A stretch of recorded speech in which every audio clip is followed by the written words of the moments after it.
बोलने का अवसर दिया। साथियों, ये अप्रैल का महीना हम सभी मूल निवासी बहुजनों के लिए बहुत खुशी का महीना है, क्योंकि इसी महीने में 8 अप्रैल को छत्रपति शिवाजी महाराज का जन्मदिन है और 11 अप्रैल को महात्मा ज्योतिराव फुले जी का जन्मदिन है और 14 अप्रैल डॉक्टर भीमराव बाबा साहब अम्बेडकर का जयंती है और 16 अप्रैल को महान सम्राट अशोक जी का जन्म जयंती है। तो इस मौके पर मैं आप लोगों को सभी महापुरुषों के जन्म जयंती का बधाई देता हूं और सभी लोगों ने अपने अपने विचार रखे, तो मैं ज़्यादा कुछ न कहते हुए डॉक्टर बाबा साहब के जीवन के कुछ घटनाएं हैं उसी के बारे में 2 शब्द कहूँगा। जब डॉक्टर बाबा साहब अम्बेडकर गोलमेज सम्मेलन को जाने वाले थे तो उनका एक छोटा बच्चा था राजरतन नाम का, उसका मृत्यु हो गया था और उसी समय डॉक्टर बाबा साहब अम्बेडकर को गोलमेज सम्मेलन के लिए जाना था। तो यह बहुत ही कठिन परिस्थिति था। आप लोग समझ सकते हैं कि किसी का छोटा सा बच्चा डेथ कर गया हो और हम मूल निवासी बहुजन समाज के अधिकारों के लिए उनको जाना हो और वो जाते हैं। तो उसी पल के लिए मैं 2 लाइन का कविता बनाया हूँ, तो उसको मैं आप लोगों के बीच में रखता हूँ।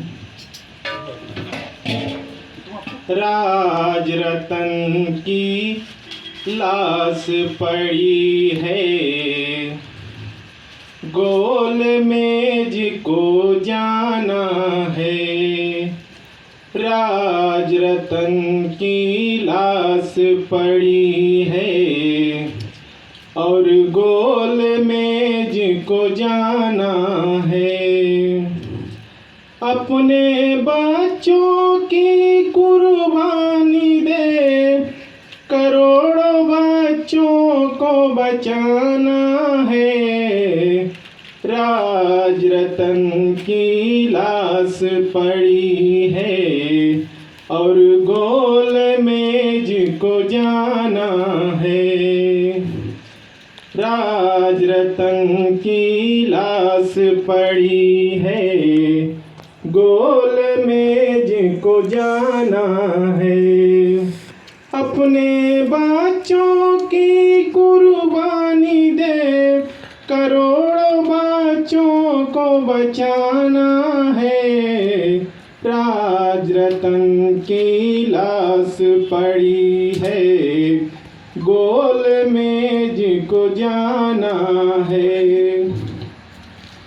तो साथियों, एक कविता बनाने का मेरा मकसद ये है कि इतने बड़े परिस्थिति में डॉक्टर बाबा साहब अम्बेडकर हम लोगों के अधिकार के लिए जाते हैं और जब हमारे समाज में इस मोमेंट को आगे बढ़ाने के लिए अगर कार्यक्रम लगाया जाता है तो हम अपना एक दिन का काम छोड़ने को तैयार नहीं होते हैं और भी कुछ उसको छोड़ने को तैयार नहीं होते हैं। तो इसलिए उनके त्याग को मैं आप लोगों को बीच में रखना चाहा।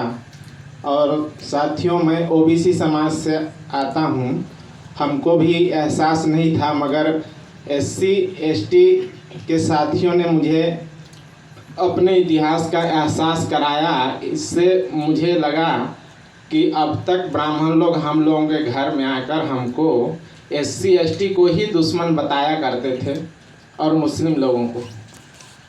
लेकिन अभी जब मैं एससी एसटी लोगों से घुल मिल गया तो मुझे समझ में आया कि हमारा असली समाज ये है, असली परिवार ये है जो खून के रिश्ता में जी रहे थे। और रियल परिवार नहीं है, बल्कि समाज में खून का रिश्ता पास पास रहते ज़रूर हैं पर बोलचाल ही नहीं होता, तो कैसा समाज है इसे। और ये एक समाज है जो हम लोग अपनेपन का एहसास कर सकते हैं। आप लोगों ने मुझको सुना, इसके लिए आभार। धन्यवाद। जय मूल्यवंश। भाव विह्वल कर